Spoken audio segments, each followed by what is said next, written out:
Hello दोस्तों, आज हम बात करेंगे टच स्क्रीन के बारे में कि टच स्क्रीन क्या होता है, कैसे काम करता है और हम इसका यूज कितने अच्छे तरीके से कर सकते हैं। तो मेरा नाम है अजीम, आप देख रहे हैं ऑनलाइन अजीम। चलिए शुरू करते हैं।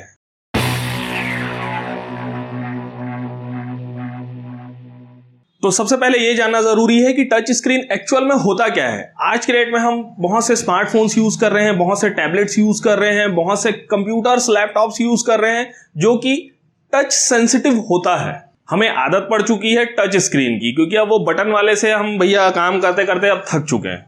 अब हमको चाहिए जो ज्यादा अच्छे से इंटरेक्ट कर सके, हमारे कमांड्स को ज्यादा जल्दी समझ सके और ज्यादा आसान हो सके, इसलिए हम यूज करते हैं टच स्क्रीन सेंसर्स का। तो टेक्निकली इसका अगर डेफिनेशन समझने की कोशिश की जाए तो हम ये कह सकते हैं कि टच स्क्रीन एक इलेक्ट्रॉनिक विजुअल डिस्प्ले होता है जिसे कि एक यूजर अपनी उंगलियों से उस स्क्रीन को टच करके कंट्रोल कर सकता है और अपना काम कर सकता है। और अगर नॉर्मल भाषा में हम इसे समझें तो टच स्क्रीन यूजर को सिस्टम के साथ ज्यादा डायरेक्ट तरीके से इंटरेक्शन करने का मौका देता है, किसी भी कीबोर्ड, माउस या फिर बटन्स की तुलना में। इसे ही हम टच स्क्रीन कहते हैं। अब टच स्क्रीन कितने प्रकार की होती हैं और हम कौन सी टच स्क्रीन को आज की डेट में किस किस जगहों में यूज करते हैं, इसे समझ लेना जरूरी है। तो जनरली टच स्क्रीन 4 टाइप के होते हैं जिन्हें हम अपने डेली यूजेस में यूज करते हैं। तो आइए इन चीजों को समझ लेते हैं कि कौन सी टच स्क्रीन किस टाइप से काम करती है। तो इसमें फर्स्ट है रेजिस्टिव टच स्क्रीन। तो रेजिस्टिव टच स्क्रीन में एक अपर लेयर होती है जो कि कंडक्टिंग पॉलिस्टर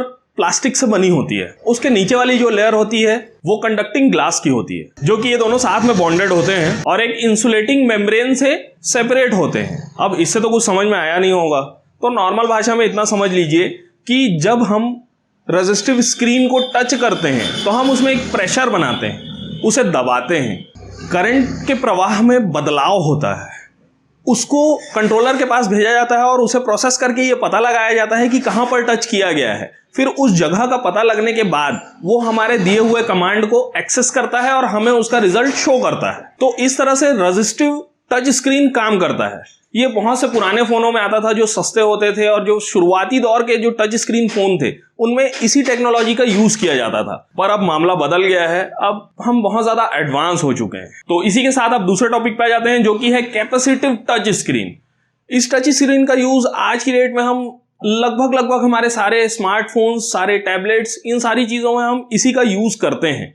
तो अब ये भी समझ लेते हैं कि ये कैसे काम करता है। तो एक कैपेसिटिव टच स्क्रीन पैनल ऐसे मटेरियल से कोटेड होता है जो इलेक्ट्रिकल चार्ज को स्टोर करता है। जब भी पैनल को टच किया जाता है तो छोटी सी मात्रा में हमारी बॉडी का चार्ज उसमें पहुंच जाता है, और सर्किट्स जो पैनल के कॉर्नर में लगे होते हैं वो उस चार्ज को मेजर करते हैं, नापते हैं और उसे कलेक्टर को भेज देते हैं। उसके बाद वो चीज प्रोसेस होती है और प्रोसेस होने के बाद उसका रिजल्ट वो हमें डिस्प्ले में शो करती है कि इस जगह में टच किया गया है, उसे वो पता चल जाता है। इस हिसाब से काम करता है कैपेसिटिव टच स्क्रीन। अगर हम कैपेसिटिव टच स्क्रीन को किसी दूसरे ऑब्जेक्ट, यानी कि मान लीजिए आप किसी प्लास्टिक की पेन या फिर किसी और मेटल या फिर किसी और चीज से हम टच करने की कोशिश करेंगे तो उसमें इलेक्ट्रिकल चार्ज नहीं होता है, इसलिए वो काम नहीं करता है। बॉडी में जो इलेक्ट्रिकल चार्ज होते हैं उसी से ही वो काम करता है। जैसे हम उसे फिंगर से टच करेंगे तभी वो काम करेगा, बाकी और किसी ऑब्जेक्ट से टच करेंगे तो वो काम नहीं करेगा। इसीलिए ये फायदेमंद है। कैपेसिटिव टच स्क्रीन का एक फायदा ये भी है कि हम इसे एक से ज्यादा जगह में टच कर सकते हैं और उसे वो प्रोसेस कर लेता है। जैसे कि हम कोई गेम खेल रहे हैं या फिर कुछ इस टाइप के काम कर रहे हैं जहां हमको एक साथ 2-3 जगहों में टच करने की जरूरत है, और हम करेंगे और उसका वो रिस्पॉन्स बहुत ही अच्छी तरीके से देता है। इसका विजुअल भी बहुत अच्छा होता है, मतलब कुल मिला के ये बढ़िया है। अब इसी में थर्ड टॉपिक में आ जाते हैं सरफेस वेव टच स्क्रीन्स। तो सरफेस वेव टेक्नोलॉजी में अल्ट्रासोनिक वेव्स का यूज किया जाता है। ये वेव्स टच स्क्रीन पैनल के ऊपर से पास होती रहती हैं। जैसे ही हम उस स्क्रीन में टच करते हैं, इन वेव्स को ये पता चल जाता है कि हम कौन से पोर्शन में टच किए हैं, और ये कैलकुलेशन करके उसे कंट्रोलर को भेज देती हैं। उसके बाद प्रोसेसिंग के बाद उसे ये क्लियरली पता चल जाता है कि हमने कहां पर टच करने की कोशिश की है। बाकियों के मुकाबले ये अभी तक की सबसे एडवांस टेक्नोलॉजी है टच स्क्रीन पैनल के लिए, लेकिन ये बहुत ज्यादा कमजोर होती है और बहुत ज्यादा कॉस्टली भी है, इसलिए अभी इसका यूज बहुत ज्यादा नहीं होता है। अब अपने चौथे टाइप के टच स्क्रीन में आ जाते हैं जो कि है इंफ्रारेड। इंफ्रारेड टच स्क्रीन में एलईडीज के ग्रिड पैटर्न्स ऑफ एलईडीज और लाइट डिटेक्टर फोटोसेल्स का यूज किया जाता है। उन्हें स्क्रीन के ऑपोजिट साइड में सेट करके अरेंज करके बढ़िया से रखा जाता है, जिनसे इंफ्रारेड लाइट्स निकलती हैं और वो डिस्प्ले में पड़ती हैं। एग्जाम्पल के तौर पे हम इसे इनविजिबल स्पाइडर वेब के जैसे समझ सकते हैं कि उस टाइप से ही वो वेव्स जाती हैं, वो इंफ्रारेड लाइट्स जाती हैं और स्क्रीन में पड़ती हैं। अगर आप उस स्क्रीन को टच करते हैं, इसका मतलब यह है कि आप उन बीम्स के रास्ते में आ जाते हैं या उनके रास्ते को रोकते हैं।